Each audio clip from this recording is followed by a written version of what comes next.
7 പ്രാവശ്യം നോട്ടീസ് കൊടുത്തോ? നിങ്ങൾക്കറിയാമല്ലോ. എന്തുകൊണ്ട് സുപ്രീം കോടതി ഇടപെടാൻ തയ്യാറായില്ല? ഏത് കാര്യത്തിലും ഇലക്ഷൻ കമ്മീഷനോട് വരെ നമ്മുടെ അഭിപ്രായം പറഞ്ഞ പാർട്ടിയാണ്.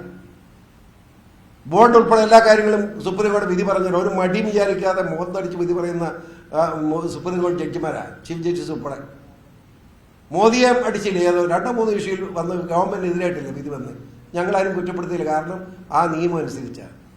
ഇത് 7 പ്രാവശ്യം എന്താണ് എന്നറിയാൻ ഇയാളുടെ കൂട്ടത്തിലുള്ള മന്ത്രി അറസ്റ്റ് ചെയ്തിരിക്കുന്നു, അവിടെ ഉദ്യോഗസ്ഥന്മാർ കസ്റ്റഡിയിലായിരിക്കുന്നു, ചോദ്യം ചെയ്യാതെ വിളിച്ച് 7 പ്രാവശ്യം നോട്ടീസ് അയച്ചിട്ട് ആ നോട്ടീസ് കൺസിഡർ ചെയ്യാതെ അഹങ്കാരമായിട്ട് നടന്നാൽ അറസ്റ്റ് ചെയ്യാൻ അതിന് എന്നെ ചെയ്യാൻ പറ്റും?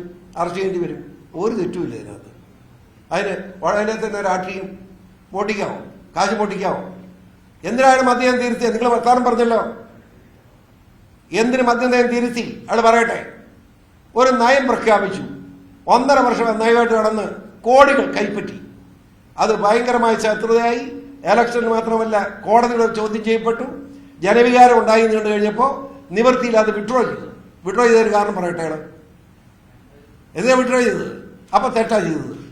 ആ തെറ്റ് ചെയ്തതിനാണ് അറസ്റ്റ് ചെയ്തിരിക്കുന്നത്. നിങ്ങൾ വിഷമിക്കേണ്ടതിനാണ്.